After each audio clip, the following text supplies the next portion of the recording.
everyone, welcome back. This is Prerna Arora, and today we have Mr. Rohan Shah with us. Welcome. Thank you. And to brief about him, he has won gold medal in powerlifting and he is a TEDx speaker as well. And इन्होंने अभी तक total 9 international awards जीते हैं, 9 international medals. So बहुत impressive है and I'm sure बहुत अच्छा and motivational podcast ये जाने वाला है. So start करते हैं. मैं आपसे पूछना चाहूँगी कि आपकी ये जर्नी कैसे स्टार्ट हुई? देखिए, जर्नी तो बहुत पहले ही चालू हो गई थी। 5 साल पहले ही शुरू हो गया था, लेकिन एथलीट की जर्नी बहुत पहले शुरू हो गया था। मेरे को याद है जब मैं छोटा था तो फैमिली वाले खिलाया पिलाया करते थे और कोई रोक टोक नहीं था। हमेशा कुछ ना कुछ मम्मी लेकर आ जाती थी, खा लो, ये खा लो। कोई भी आता था बाहर से तो कुछ ना कुछ लेकर आता था, तो कभी खाने में रोक टोक नहीं किया। तो उस समय कह सकती हो कि मैं बहुत ज़्यादा मोटा था और Golu Molu, you can say बहुत ज़्यादा चबी था। बट उसको ओवरकम करने के लिए मैंने बहुत सारी चीज़ें की और फिटनेस में ध्यान दिया। आज वही फिटनेस ने मुझे यहाँ तक लेकर आया है। वो क्या होता है ना कि कई बार हमें फ़िटनेस के बारे में बहुत सारी चीज़ें पता नहीं होती है। उस टाइम भी मुझे कुछ भी नहीं पता था फ़िटनेस क्या होता है, क्यों ज़रूरी है, काहे करना चाहिए। तो मेरे साथ भी वैसे ही हुआ। बट एक दिन मैंने फ़िटनेस के ऊपर वर्क करने के लिए कोशिश की, शुरू किया। तो कहते हैं ना, कुछ चीज़ें हमारे डेस्टिनी में नहीं लिखा होता। और मेरी मंशा थी, मेरा मन था सिर्फ, और इंटरेस्ट यही था कि मैं जिम जाऊं तो सिर्फ वेट लॉस करने जाऊं। और मैं जिम गया ही था सिर्फ वेट लॉस के लिए, और मेरा कोई और मंशा नहीं थी। बट वो कहते हैं ना, कुछ चीज़ें हमारी डेस्टिनी में लिखा होता है। तो उसी दौरान एक जिम में एक एथलीट आया, वो नेशनल गेम्स की तैयारी कर रहा था। और मुझे वहाँ से पता चला कि इस गेम में जो पावर लिफ्टिंग और जो मैं स्टैंड लिफ्टिंग खेलता हूँ उसमें नेशनल इंटरनेशनल गेम्स होते हैं। और मैंने भी जाके अपने कोच से बोला कि मुझे भी प्रिपेयर कराइए। मैं भी चाहता हूँ कि मैं भी गेम्स खेलूँ और आगे बढ़ूँ गेम्स में। तो वहाँ से मैंने डिस्ट्रिक्ट खेला, स्टेट चैम्पियनशिप खेला, नेशनल खेला। एक दिन अचानक मुझे पता चलता है कि मैं इंटरनेशनल के लिए सेलेक्ट हो गया हूँ। तो वहाँ से मेरी जर्नी शुरू हुई 2019 में, जब मैंने थाईलैंड में पहली बार मैंने 2 सिल्वर मेडल जीते। 2020 में मैंने यूक्रेन में जाके 2 गोल्ड मेडल जीता। 2022 में मैंने जाके किर्गिस्तान में 2 ब्रॉन्ज मेडल जीते। फिर 2023 में नेपाल में हुआ था, उसमें मैंने 1 गोल्ड मेडल जीता। और रिसेंटली अभी अप्रैल में मैंने दिसंबर में मैंने 2023 में 2 ब्रॉन्ज मेडल जीते। So this was my journey. Okay, very interesting. And जो न्यू है स्पोर्ट्स में, जिनका बहुत ज़्यादा इंटरेस्ट है, आप उनको क्या एडवाइस करना चाहते हैं? बेसिकली मैं कहूँगा यूथ को, और यूथ के लिए एक ही मैसेज है मेरे लिए कि फोकस योर पैशन। अगर आप पैशन के ऊपर फोकस करना शुरू कर दिए तो, और अपने इंटरेस्ट के ऊपर फोकस करना शुरू कर दिए। मैं अपने ही एक लाइव एग्जांपल देता हूँ कि जब मैं छोटा था, मैं बहुत ज़्यादा एक एवरेज स्टूडेंट था। पढ़ाई में कोई इंटरेस्ट नहीं था, को करिकुलर और स्पोर्ट्स में बहुत ज़्यादा एक्टिव रहा हूँ। तो बाद में एक चीज़ समझ में आई कि मार्क्स से ज़्यादा इम्पोर्टेंट पैशन ज़रूरी है। और मैं बहुत ज़्यादा डरा हुआ रहता था। क्लास में टॉपर्स थे मेरे क्लास में, तो उनको देख के मुझे भी थोड़ा सा फील होता था कि मैं उनके जैसा मार्क्स नहीं लेके आ पा रहा हूँ। मैं बार बार टेंशन में यही चीज़ में रहता था कि मेरे मार्क्स अच्छे नहीं आते, मैं ये नहीं कर पा रहा, मैं वो नहीं कर पा रहा। बट धीरे धीरे वही चीज़ समझ में आई कि मार्क्स से ज़्यादा इम्पोर्टेंट पैशन और इंटरेस्ट है। अब आप देख लीजिए कि मैं अपना ही एग्जांपल दूंगा कि मुझे खाने का बहुत ज़्यादा शौक़ था, तो मैंने एक रेस्टोरेंट खोला, फूड बिज़नेस खोला। मुझे इंटरेस्ट ज़्यादा फिटनेस में थी, तो मैंने जिमिंग करना शुरू किया। तो यहाँ से मैंने अपना पैशन और इंटरेस्ट और हॉबी को मैंने अपना करियर में लेके आया। और डेफिनेटली जब आप कोई चीज़, हमें क्या होता है पता नहीं होती कि हम जिस पे काम कर रहे हैं उसका रिज़ल्ट क्या होगा। और हम ये सोचते हैं कि अगर उसमें हम कोई चीज़ में वर्क कर रहे हैं तो उसमें कोई चीज़ हमें लग रही कि उसमें रिज़ल्ट नहीं मिलेगा या क्या होगा क्या नहीं होगा, तो हमें तुरंत एक्शन लेना चाहिए। हम ये सोचते हैं कि नहीं, आज नहीं तो कल हो जाएगा। बट मैंने हमेशा, जब भी मेरे साथ कोई चीज़ प्रॉब्लम्स आई है, तो मैं उस पर एक्शन तुरंत लिया हूँ और मुझे सक्सेस मिला है। तो मैं एक एग्जांपल ये भी दूंगा, क्या नदी रुकती है? नहीं रुकती है।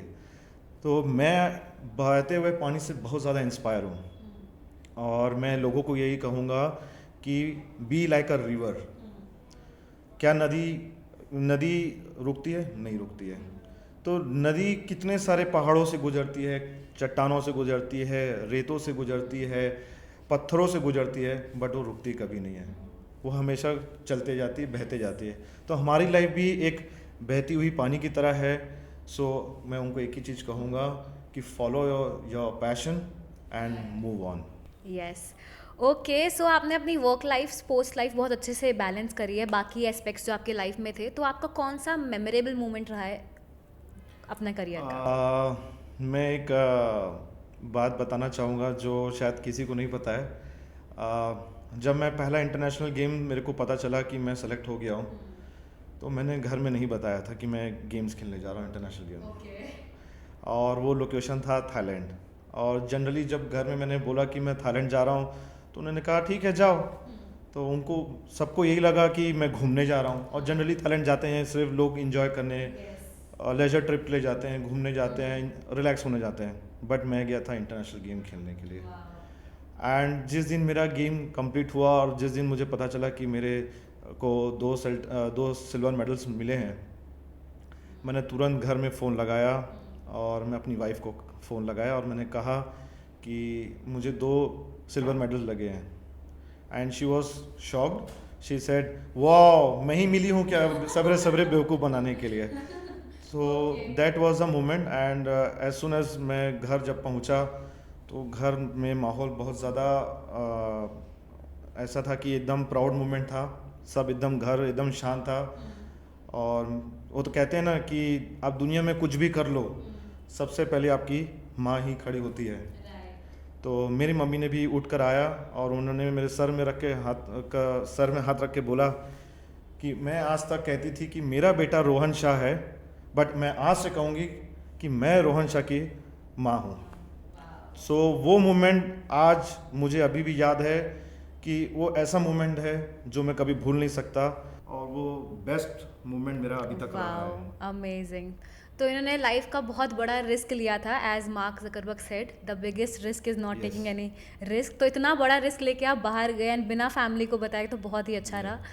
एंड मैं आपसे पूछना चाहूँगी कि सोशल मीडिया एथलीट्स के लिए आजकल की लाइफ में सबसे ज़्यादा इंपॉर्टेंट है या नहीं, और आपने अपनी लाइफ में उसे कैसे यूज़ किया कनेक्शंस के लिए? देखिए, जैसा जैसा टाइम चेंज हो रहा है, सोशल मीडिया में एक्टिव रहना भी बहुत ज़रूरी है। एंड क्योंकि जो मैं कर रहा हूँ, मैं कैसे किसी को इंस्पायर कर सकता हूँ। मैं लोगों को ज़्यादा से ज़्यादा अवेयर करना चाहता हूँ कि मुझे भी एक चैलेंज रही है एक टाइम में जब मुझे अवेयरनेस नहीं था। अभी तो लोगों को हर चीज़ में अवेयरनेस सोशल मीडिया से मिल जाती है। तो मैं चाहता हूँ कि उनको अवेयरनेस इतनी ज़्यादा मिले, जो मेरे साथ हुआ है उनको कम से कम उनको प्रॉब्लम्स फेस करना पड़े। और यही मेरे कहना चाहूँगा। ओके। एंड ऐसा कभी फेज आया आपकी लाइफ में जब आपको लग रहा हो कि नहीं, मुझसे नहीं हो पा रहा, जस्ट अब तो मुझे गिव अप ही करना पड़ेगा, मैं आगे चल ही नहीं सकता, लेकिन आपने वो गिव अप को साइड में रख के कैसे अपनी लाइफ में आगे सक्सीड किया? मैंने हमेशा ना एक प्रायोरिटी सेट की हुई है। गिव अप के बारे में मैंने कभी सोचा ही नहीं। और जो आया फेस करते चला गया। मेरी हमेशा ये चीज़ थी कि मुझे जो चीज़, मेरी एक आदत है, मैं खाली बैठ नहीं सकता, मेरे को कुछ ना कुछ करने की आदत है। और मैं लोगों की हेल्प करना हो वो मैं करूँगा। मैं कभी कोई चीज़ के लिए सोचा नहीं कि ये चीज़ मैं नहीं कर सकता। एक देश के नागरिक होते हुए मैं, और उसके पीछे जिम्मेदारियां भी बहुत है। अगर आप एक भारत देश के नागरिक हैं तो उसके पीछे जिम्मेदारियां भी है। अगर आप उस चीज़ के कैपेबल हो तो उसको निभाना ज़रूर चाहिए। तो मैं हमेशा प्रायोरिटी दिया हूँ, और मैंने उसको हमेशा फॉलो किया है, और मैंने उसमें सक्सीड ली। और मैंने सुना है आपका इन्वॉल्वमेंट बाकी एक्टिविटीज़ में भी है, लाइक बियॉन्ड जस्ट स्पोर्ट्स, आपका इन्वॉल्वमेंट स्कूल हेल्थ अवेयरनेस के ऊपर, हेल्थ प्रोग्राम्स का एंड सोशल अवेयरनेस में आपका बहुत ज़्यादा इन्वॉल्वमेंट रहा है। सो उसके पीछे क्या एम रहा है आपका? देखिए, जब आप एक देश को रिप्रेजेंट कर रहे हैं कहीं पे, तो ऑटोमेटिकली आप उस देश के बारे में सोचने लग जाते हैं। मेरे साथ भी ऐसे ही हुआ। जब भी मैं कोई प्रॉब्लम्स को देखता था, या मैं लोगों की प्रॉब्लम्स को देखता था तो मैं भी सोच में चला जाता था।